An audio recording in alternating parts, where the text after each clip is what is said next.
Imagine करिए आप एक डॉक्टर हैं, रात के 8 बजे हैं, इमरजेंसी रूम में एक पेशेंट आती है। उसे बचाना आपका काम है। आप ट्रीटमेंट शुरू करते हैं, लेकिन जैसे ही आप उस पेशेंट के ब्लड निकालते हैं, आपको एक अजीब सी स्मेल आती है। आपका सर घूमने लगता है, आपकी सांसें अटकने लगती हैं और अगले ही पल आप जमीन पर गिर जाते हैं। सिर्फ आप नहीं, उस कमरे में मौजूद हर नर्स, हर डॉक्टर एक एक करके बेहोश होने लगते। हॉस्पिटल में कोड ब्लैक डिक्लेयर कर दिया जाता है। पूरा इमरजेंसी रूम खाली कराया जाता है। लोग सेफ्टी सूट पहनकर अंदर आते। क्यों? क्या कोई गैस लीक थी? क्या कोई टेररिस्ट अटैक था? नहीं, ये सब हुआ सिर्फ एक इंसान की वजह से। एक ऐसी महिला जिसके शरीर एक चलता फिरता केमिकल वेपन बन गया था। नमस्कार दोस्तों, आज हम बात करेंगे the toxic lady AKA Gloria Ramirez की मेडिकल हिस्ट्री का सबसे बड़ा रहस्य। तारीख थी 19 फरवरी 1994, जगह river side general hospital, California. शाम के करीब 8:15 हुए थे। पैरामेडिक्स एक 31 साल की महिला को इमरजेंसी रूम में लाते हैं। उनका नाम था ग्लोरिया रेमिरेज। वो कैंसर की पेशेंट थी और उन्हें सांस लेने में तकलीफ हो रही थी। मेडिकल स्टाफ ने तुरंत अपना काम शुरू किया। डॉक्टर हुम्बर्टो ओको टीम को लीड कर रहे थे। उन्होंने ग्लोरिया को ऑक्सीजन दी, इंजेक्शंस दिए। सब कुछ नॉर्मल प्रोसीजर के हिसाब से चल रहा था, लेकिन तभी कुछ अजीब होने लगा। नर्स ने नोटिस किया कि ग्लोरिया की बॉडी पर एक अजीब सी ऑयली सी तेल जैसा चमक थी और उसके मुंह से एक फ्रूटी और गार्लिक जैसे स्मेल आ रही थी। आप सोचेंगे शायद दवाई की स्मेल होगी, लेकिन असली हॉरर तब शुरू हुआ जब नर्स सुसेन कैन ने ग्लोरिया के हाथ से ब्लड सैंपल लिया। ऐसे ही सिरिंज में खून आया। नर्स सुसेन ने देखा कि खून में कुछ मनीला कलर्ड पार्टिकल्स जो तैर रहे हैं, जैसे खून में क्रिस्टल्स हों।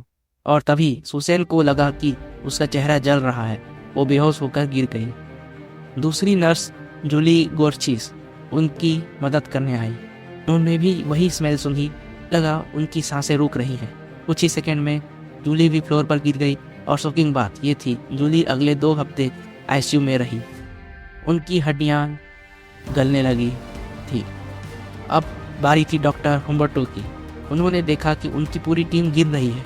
इमरजेंसी रूम में टोटल 23 लोग बीमार पड़ गए। 5 लोग हॉस्पिटलाइज हुए। पूरा हॉस्पिटल को इवैक्यूएट करना पड़ा। पार्किंग लॉट में पेशेंट्स का इलाज हुआ। अंदर सिर्फ कुछ डॉक्टर्स बच्चे थे जिन्होंने सेफ्टी सूट्स पहन रखे थे। उन्होंने ग्लोरिया को बचाने की बहुत कोशिश की, लेकिन 8:50 PM पर ग्लोरिया की मौत हो गई।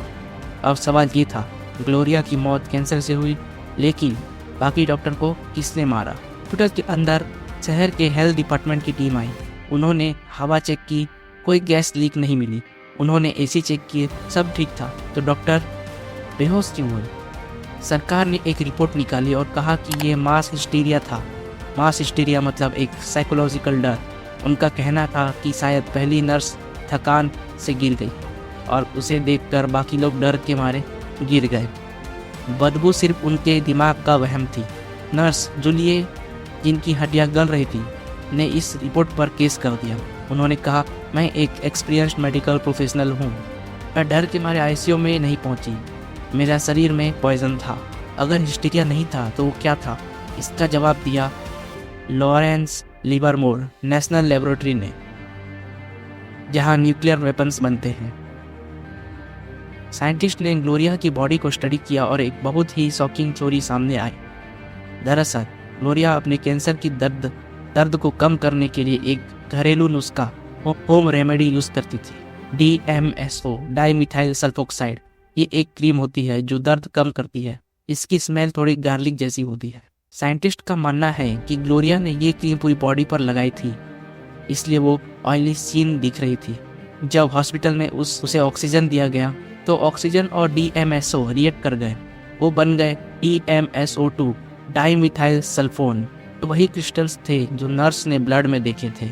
लेकिन कहानी यहाँ ख़त्म नहीं होती। जब डॉक्टर्स ने इलेक्ट्रिक शॉक दिया दिल धड़कने के लिए, तो बिजली के झटके ने उन क्रिस्टल्स को एक जहरीली गैस में बदल दिया, DMSO4, dimethyl sulphate. Dimethyl sulphate एक केमिकल वेपन है। ये मस्टर्ड गैस जैसा होता है जो वर्ल्ड वॉर में यूज़ हुआ था। ये गैस सीधा इंसान के लंग्स और नर्वस सिस्टम पर हमला करती है। यानी एक रेयर केमिकल रिएक्शन ने ग्लोरिया की बॉडी को एक जिंदा बॉम्ब बना दिया।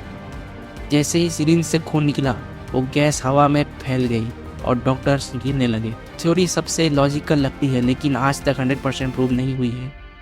ग्लोरिया की बॉडी को दफनाया गया तो उसे एक सील्ड एल्यूमिनियम कैस्केट लोहे के बेस के में रखा गया, ताकि अगर उसमें अभी भी गैस हो तो वो बाहर ना आए। सोचिए, एक महिला जो सिर्फ इलाज करवाने आई थी, किस्मत ने उसके साथ ऐसा खेल खेला कि मरने के बाद लोग उसे टॉक्सिक लेडी के नाम से जानने लगे। साइंस कभी कभी ऐसी चीज़ें कर देता है जो हमारे समझ से बाहर होता है। एक सिंपल क्रीम और ऑक्सीजन मिलकर मौत का सामान बन गए थे। आपको क्या लगता है, क्या ये साइंटिफिक थ्योरी सच है या वहाँ कुछ और भी राज था? कमेंट करके ज़रूर बताएं। वीडियो इंटरेस्टिंग लगे तो लाइक करें। ऐसे ही मेडिकल मिस्ट्रीज और साइंटिफिक फैक्ट्स के लिए ईवो लर्नर्स को सब्सक्राइब करें। मिलते हैं अगली वीडियो में। हेल्दी रहें, सेफ रहें।